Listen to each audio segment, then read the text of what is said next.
Ошого чейин hiç акыйкат жок, hiç kim сурабайт бу кызды да, бу жактан сурабайт. Ошо мен айтканым. Кайнатасынан зомбулук көргөн 26 жаштагы Жылдыз Өсөрбай кызы өзүнүн жакындары менен бирге маалымат жыйынга чогулушту. Алар 3 айдан бери тергөөнүн жыйынтыгы жок болуп жатканын айтып, орган кызматкерлерине нааразы болушууда. Болуп өткөн окуя 2020-жылдын 20-январ күнү орун алган. Анда кайната менен келин ортосунда пикир келишпестик орун алып, анын кесепети менен келин бычактан жаракат алган. Бул убакка чейинде жабырлануучу кайнатасы тарабынан зомбулук көрүп келгенин мындагылар айтып беришти. Анан 10 күн карап 10 күнүн ичинде 2 күн реанимацияда жатты. Реанимацияда чыккандан кийин палатага чыкты. Палатага чыкканда күйөөсү кирди. Күйөөсү киргенде анан кийин атаңыз мени өлтүрүп коеюн деди деп кызым ошентти. Ошондо мен hiç өзүмдү токтото албай калдым. Барсам уже операцияга кирип кетиптир. Анан тепкичте кайненеси Марал, кайнагасы Майрамбек Аматовдор отурушуптур. Отырған екен, анан не болду, не ондай бычак сайылып калды, колуңан келгенин кыл, не кылып аласың, сайылса өзү жыгылып сайылып калды да деп беттен алып, Майрамбек деген баласы вообще тартиби жок экен, дагы бир сиңдим экөөбүз кирип бардык элек, сиңдим экөөбүзгө тең беттен алып бакырышып туруп беришти. Ой, бычакты силер сайбайынан ким саят? Ол өзүнө сая турган эмес дедим. Жылдыз Өсөрбай кызы менен Мирболот Райымжан уулу 2015-жылы баш кошкан. Алардын ортосунда бир уул, бир кызы бар. 5 жылдан ашуун убакыт аралыгында кайнатасы тарабынан ар кандай зомбулукка туш болгонун жабырлануучу билдирди. Турмушун сактап калуу максатында бул убакка чейин эч бир тарапка арызданган эмесмин дейт ал. Кайнатам тараптан зорлук зомбулук көп эле көрсөтүлгөн, ооба. Ошо окуя болгондон кийин дагы кечирим сурап келишти. Больницага дагы барды, үйгө дагы келип атышты. Кечирим сурап көп эле келишти. Анан ошо немеден соттон чыгып алгандан кийин неме кебей коюшту кийин. Өзүм сайдым деп айткын деген, анан жаздырып коюшкан мага. Өзүм жыгылып түшүп сайылып калды деп жаздырып алышкан.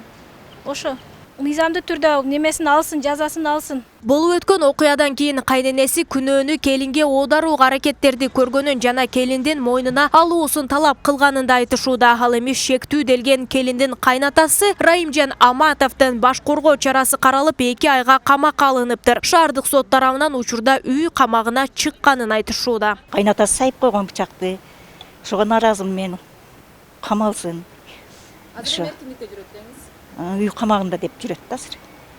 Каралбай атат. Бул окуянын чоо жайын кенен билүү максатында Райымжан Аматовдун үйүнө бардык. Маалыматты анын жубайы Марал Садыкова берди. Ал жогоруда айтылган маалыматтарды четке кагат. Ошол күнү келини Жылдыз Өсөрбай кызы ачууланып терс сапаттарын көрсөткөн жана бычакты өзүнө өзү сайып жибергенин билдирүүдө. Бул убакка чейинде эч кандай зомбулук көрсөтүүлөр болгон эместигин айтат. Өзү көрүнүлүү болуп турат. Мейли ол көрбөсө Кудай көрүп турат. Аркы дүйнөдө жооп беребиз. Жоу күчтүү болот мындайдынчы. Мен да Кудай деген адаммын, келсин, жашасын, ортодо 2 бала бар. Бул да үйлөнөт, же болбосо ажырашса, ол эрге тийбей Кудайдан. Балдарга кыйын болот. Балдар азыркы заманда эмне болуп атат? Жаман ишке жүрүп кетип атат. Чоңоет ошо балдар делечи. Келсин, жашасын, тиричилигин кылсын. Мен бошот, биз чыгып кетебиз чалым көз, үйлөн бошот. Антип жалган сүйлөбөсүн. Уран кармап туруп алып берем. Мен бул Курулай доомат бул болбойт да, сайды дегенчи мен урандын эмесимен эме алып берем, мен сайган эмесмин.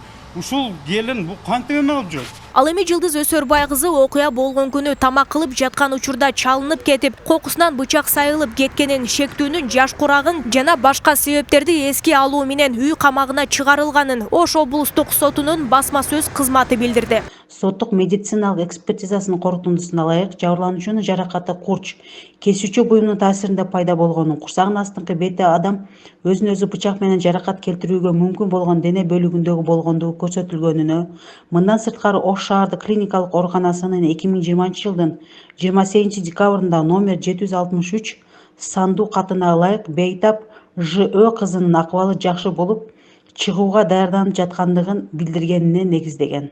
Ал эми тергөө иши боюнча Ош шаарынын ички иштер кызматына кайрылдык. Окуя кылмыштардын жана жоруктардын 138-беренеси тагыраагы денеге оор залал келтирүү менен катталган. Учурда соттук медициналык териштирүүлөрдүн жообу да чыгарылган. 23 декабрь күнү Ош шаардык сот тарабынан баш коргоо чарасы каралып, ага 2 ай камак түрү тандалып алынган.